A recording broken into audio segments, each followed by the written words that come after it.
pria yang bukan suaminya. Coba lihat. Begini ya teman-teman ya. Secara moral dia jatuh.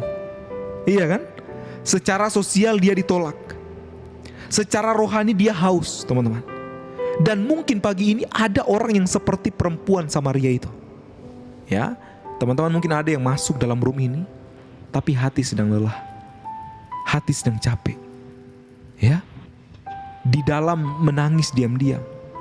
Aktif melayani tapi di dalam kosong. Kabar baik Injil, saya mau bilang dengar baik, kabar baik Injil adalah Yesus tidak datang untuk orang yang merasa dirinya sempurna. Katakan amin. Ya, Yesus datang untuk orang yang sadar bahwa dirinya haus.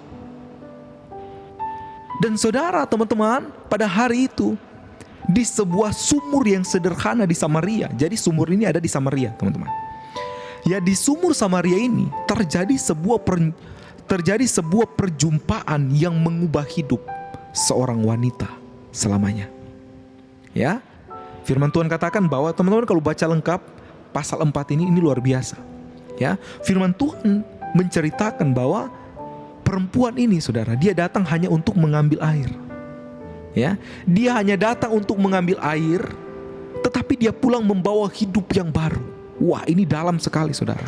Hanya mau ambil air, ya, datang hanya mau mengambil air, tetapi dia pulang membawa sesuatu yang baru. Dia membawa apa? Dia membawa hidup yang baru. Katakan amin. Ya, dia datang dengan rasa malu, saudara, teman-teman, ya, tetapi dia pulang dengan sukacita. Dan ini luar biasa. Dia datang sebagai orang berdosa, tetapi dia pulang sebagai saksi Tuhan. Begini saya bilang, satu perjumpaan dengan Yesus itu sanggup mengubah seluruh hidup orang itu. Katakan amin.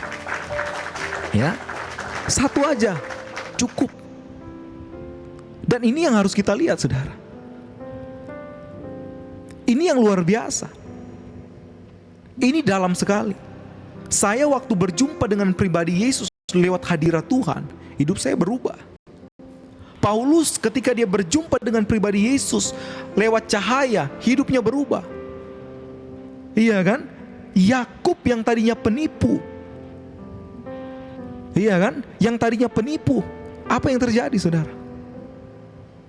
Ketika dia berjumpa dengan Tuhan, hidupnya berubah. Ya, Allah katakan apa? Mulai saat ini nama kamu bukan Yakub lagi, tapi Israel. Arti Israel, the Prince of God, pangerannya Tuhan. Ya, satu perjumpaan dengan Yesus sanggup mengubah seluruh hidup seseorang. Katakan amin. Nah, teman-teman yang dikasih oleh Tuhan, kalau kita melihat latar belakang dari teks ini, ya, kita lihat ya, untuk supaya kita bisa memahami betapa luar biasanya kisah ini, cerita ini. Dan ini bukan dongeng, saudara ya, tapi ini adalah firman Tuhan yang nyata, kisah nyata. Ya, kita perlu mengerti latar belakangnya. Jadi begini, saya mau kasih tahu, dengar baik. Pada zaman itu, teman-teman, hubungan antara orang Yahudi dan orang Samaria itu sangat-sangat buruk pada zaman itu.